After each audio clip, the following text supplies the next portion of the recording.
Sungguh-sungguh Allah sangat ridho ketika seorang hamba itu makan. Makan ketika sesuap nasi dia muji Allah, ketika minum seteguk nasi dia muji Allah. Itu kalau orang diridhoni Allah itu wali betul. Itu untuk jadi wali itu gampang. Kamu makan ridho, kamu nginjak buminya Allah ridho seneng, kamu hidup keseharian aman seneng. Nah ini supaya sampean kita semua ngaji betapa panduan Rasulullah untuk menggapai ridho Allah itu banyak yang keseharian sekali. Saking kesehariannya banyak dalam hadis dan itu sahih. Nabi menyebut hal-hal yang keseharian. Hatta ma tas'alu fi fimra'atika. Kamu punya uang, kemudian istri kamu bisa makan, itu ibadah. Bahkan sebagian ibadah itu dicontohkan Nabi yang akhirnya diprotes sahabat. Yaitu wa fi buti ahadikum sedekah. Kamu menggauli istri kamu itu ya sedekah. Sampai sahabat bilang, yang benar ya Rasulullah. Ayati ahaduna syahwatahu wa huwa lahu ajrun. Masa urusan biologis, urusan syahwat kemudian dia dapat pahala. Nabi menjawab, alaysa law wada'aha fi haramin akana alaihi wisrun. Bagaimana kalau dia meletakkan ke yang tidak benar, itu kan dosa. Nah, hal-hal seperti ini yang saya ingin teman-teman semua. Saya juga agak ingin ngaji demi Anda juga agak ingin. Itu dosa sekali ngaji kok pesanan kelompok tertentu itu enggak boleh. Islam itu untuk semua. Jadi ya cuma karena di depan saya jenengan ya seakan-akan jenengan korbannya. Itu ada ilmunya dalam usul fikih itu. Jadi orang itu harus ngaji usul fikih. Nama yang disebut, mungkin Mas Sufyan masih ingat zaman ngaji usul fikih. Nama yang disebut itu tidak jaminan sebagai prioritas perintah. Jadi misalnya gini, kebetulan yang di depan Nabi itu Abu Dzar. Nabi ya bilang, ya Abu Dzarin ini uhibbuka misalnya, atau ya Mu'ad ini uhibbuka, atau ya Abu Hurairah ini uhibbuka misalnya. Banyaklah riwayat yang Nabi nyebut ya Abu Dzarin, ya Mu'ad, ya Abu Hurairah. Kemudian misalnya Nabi meneruskan khitab, ini uhibbuka, saya mencintai kamu, fakul dubur sholatin, atau sebagian riwayat disebut fala tada'anna dubura kulli sholatin, Allahumma inni ala dzikrika wa syukrika wa husni ibadatik. Saya mencintai kamu, siapa saja, Mu'ad bisa, Abu Dzar bisa siapa. Saya mencintai kamu, mohon kalau habis sholat kamu jangan lupa wiridan Allahumma inni ala dzikrika wa syukrika wa husni ibadatik. Ya Allah, tolong kami permudah supaya mudah ingat engkau. Anda tidak bisa mentang-mentang. Wong nama saya Parmin, nama saya Purnomo, itu yang diperintahkan Mu'ad misalnya. Jadi yang disebut satu, tapi khitab itu untuk siapa saja. Saya teruskan. Jadi saya mohon semua kita melakukan kebaikan itu, kalau dalam kaidah fikih disebut al-yakin la yuzalu bisyak. Banyak kebaikan yang kebenarannya itu 100%. Tidak punya efek samping ke pihak lain, ke kelompok lain, ke komunitas lain. Itu tadi misalnya Anda makan, dan itu murah sekali, hanya butuh satu piring. Setiap punyaan kamu muji Allah, setiap minum kamu muji Allah. Itu redaksinya Rasulullah SAW disebut, Allah sangat ridho ketika seorang hamba makan, kemudian dia memuji Allah. Atau minum, kemudian dia muji Allah. Logikanya gampang, negara seperti ini yang kamu harapkan bentuknya kayak apa, mertua, ipar, komunitas, tetangga, itu nyata terjadi itu kan belum pasti. Sementara yang mesti terjadi adalah kamu butuh makan, kalau tidak mati. Butuh minum, kalau tidak mati. Butuh bumi yang nyaman ditempati, kalau tidak kita juga mati. Sebab itu Allah kalau menyebut nikmatnya itu hal-hal yang keseharian. Alladzi at'amahum min ju'. Allah itu siapa? Allah itu yang menciptakan kamu bisa makan. Tidak berlebihan, Allah itu yang menciptakan kondisi sosial itu ideal. Zaman Nabi itu ya ada orang munafik. Orang-orang pilihan Allah itu juga diuji orang sekelilingnya yang macam-macam. Semua diuji sesuai konteks zaman dan waktu. Nah, tapi ada ibadah-ibadah yang selalu disarankan Nabi. Sampai Nabi itu pernah ditanya, ayul islami khairun ya Rasulullah, Islam terbaik itu gimana? Jawaban Nabi itu unik. It'amu to'am. Islam terbaik itu ya makan-makan, santai-santai. Ketika Allah menyebut beberapa kebaikan, falak tahamal aqobah, wa ma adrokan Allah, mal aqobah. Terusannya apa? Fakku rokobah. Terusannya apa? Au it'amun fiyaumin di masubah. Ya, itu acara makan-makan itu juga Islam. Kenapa? Ya bayangkan kalau tidak ada makanan, kita mati kan? Kondisi sosial tidak ideal itu Anda masih gak apa-apa. Tapi kalau Anda tidak makan, Anda tidak minum, Kamu punya istri cerewet masih bisa hidup, punya mertua cerewet masih bisa hidup. Tapi kalau tidak makan bisa mati. Berarti penting mana istri sama makan? Penting mana? Makan. Semoga istri Anda dengar, nanti kamu disuruh makan tapi pulang deh. Itu kalau dibahasakan makan masih memahami. Penting mana nasi satu piring dengan istri. Nggak ada nasi mati, nggak ada istri belum mati. Penting mana? Gak berani jawab kan? Nah, ternyata Anda ada garang kan di depan istri. Jadi saya mohonlah, mungkin Mas Sufyan Sauri tadi yang bisa bantulah. Teman-teman tuh ngaji yang keseharian saja. Karena kita nyari ridha Allah itu berdasar firman Allah. Dan firman Allah itu menyebut keseharian tuh riang, gampang. Yaitu tadi misalnya wa min ayatihi manamukum billaili wan nahar. Termasuk ayat-ayat Allah itu kamu tidur. Maka dulu itu ada guyonan, ada tokoh Mu'tazilah, kelompok dalam Islam yang berpikir manusia itu bisa menentukan ikhtiarnya sendiri. Karena saya bisa duduk, ingin berdiri, berdiri. Karena kelompok ini nggak terima kalau semua kehendak Allah, nanti bagaimana kalau semua kehendak Allah kok ada hisab ya, ada sanksi. Lucunya itu dia akhirnya, ini cerita ya, mencintai seorang perempuan, cantik sekali. Dan itu dia menjadi ahli sunnah itu oleh hal-hal yang sepele. Karena istrinya cantik, ya namanya suami istri hubungan intim. Terus ditanya, Mas, masih ingin lagi? Masih. Silahkan diulang lagi. Wah ya tidak bisa. Katanya manusia bisa menentukan yang diinginkan. Itu tobat itu. Itu nggak bisa ditobatkan Mas Sufyan Ats-Tsauri. Orang cantik yang mudah nobatkan orang itu orang cantik. Segampang itu. Akhirnya kita tahu, makanya kalau dalam kitab Hikam itu disebut al-aqil mayyakul madza yaf'alu wa hubi wal ghafil mayyakul madza af'al. Orang yang punya akal karena sadar ini wilayah Allah, semua milik Tuhan. Itu dia tiap hari berpikir, besok Allah akan melakukan apa terhadap dunia ini. Kamu merencanakan sesuatu mau plesir, ternyata gempa. Mau wisata ke Rusia, ternyata perang. Kamu tidak pernah tahu apa yang akan terjadi besok. Wa ma tadri nafsum madza taksibu ghadan. Tapi anda semua kita ini sering punya jadwal permanen. Makanya saya kalau diundang siapa saja, sana takdir. Yang jelas Gus ini acara penting. Ya masih acara penting nak pangeran ngersakno piye? Kok ape dadi pangeran? Kamu kok mau jadi Tuhan? Itu kadang ya kiai. Penting Gus acara ini jenengan harus memastikan bisa. Loh kamu itu yang ngajarin tauhid, sesuatu itu biadillah kok bilang-bilang apa pasti. Kalau saya terus tak tobatkan kamu kata saya. Ya kalau gitu Gus bilang insya Allah. Wah itu hati saya, fisik saya, roh saya sudah bilang insya Allah. Tidak usah kamu latih kata saya.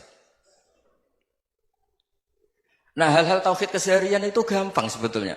Wal ghafil yaqulu madza af'al. Tapi orang yang lupa Allah dia setiap hari bilang besok apa? Kita bisa melakukan apa? Seakan-akan dia itu aktor, dia penting, dia subjek permanen, dia.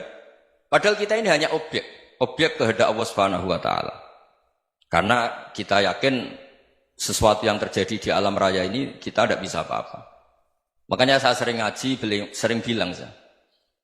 Ketika Anda mensifati Allah, Dia yang menghidupkan. Sudah itu tanamkan sehingga ketika kita mati santai saja. Kenapa santai?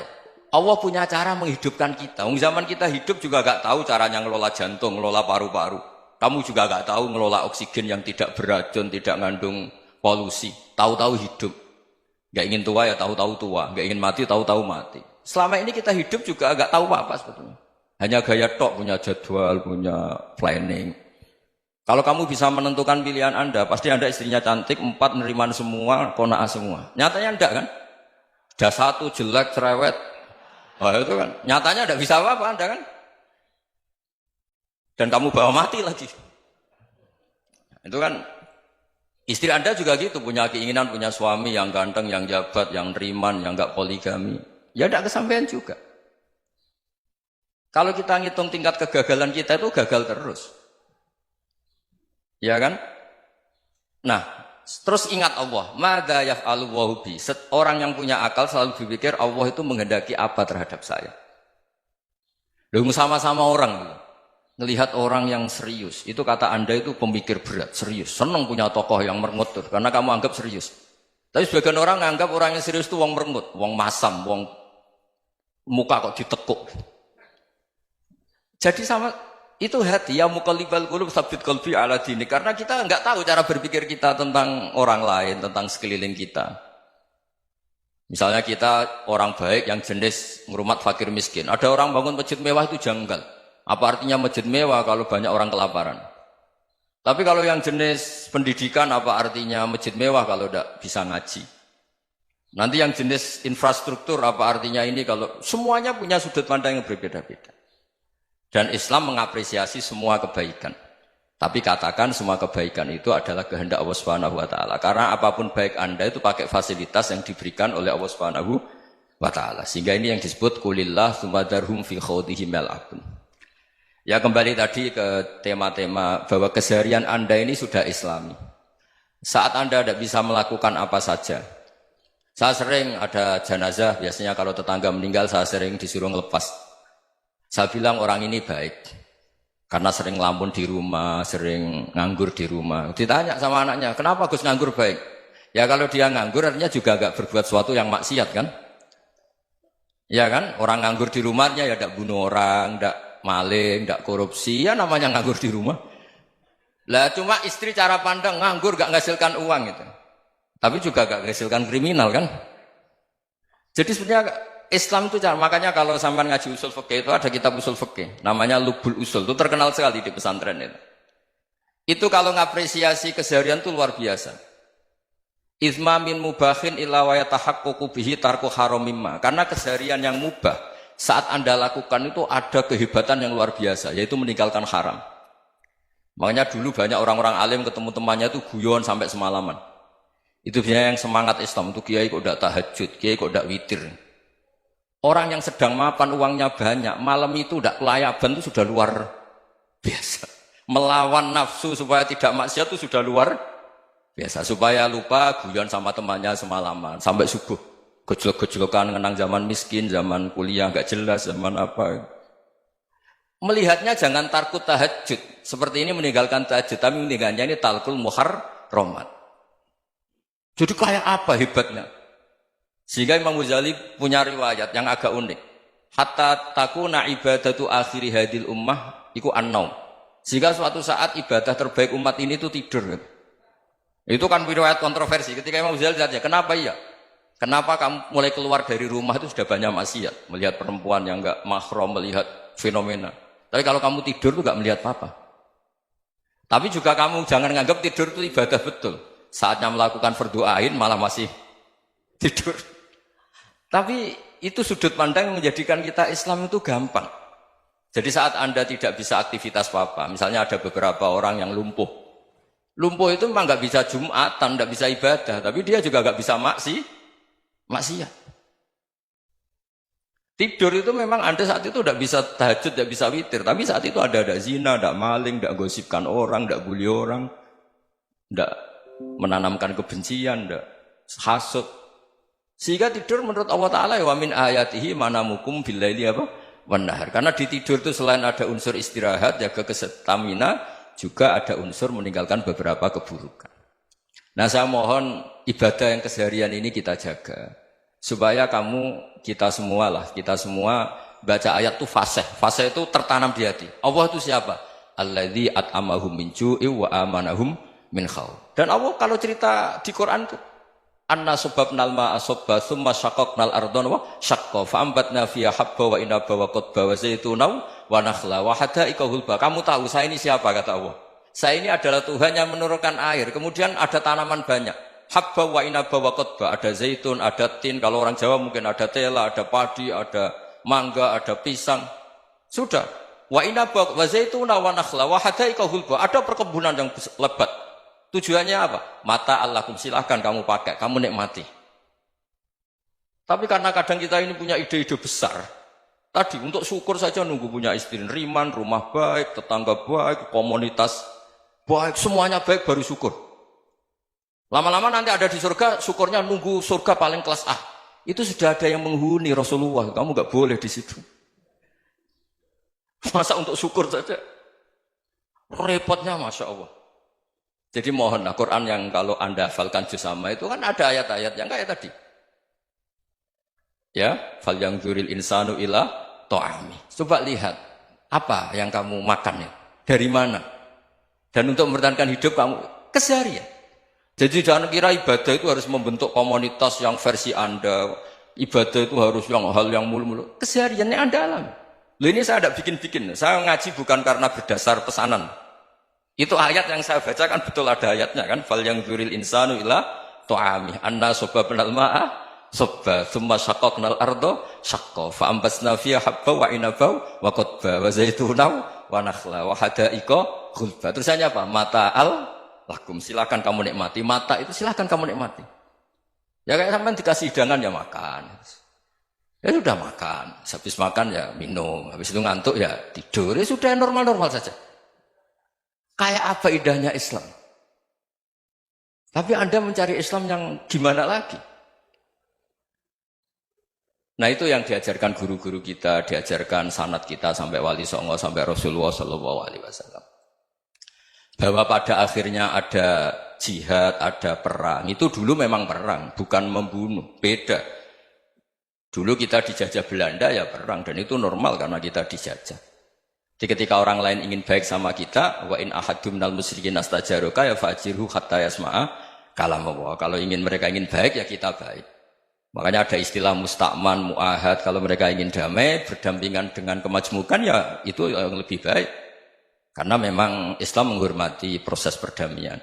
Wa in janahu lis-salmi ya fajnah lah. Kalau ingin damai ya kita harus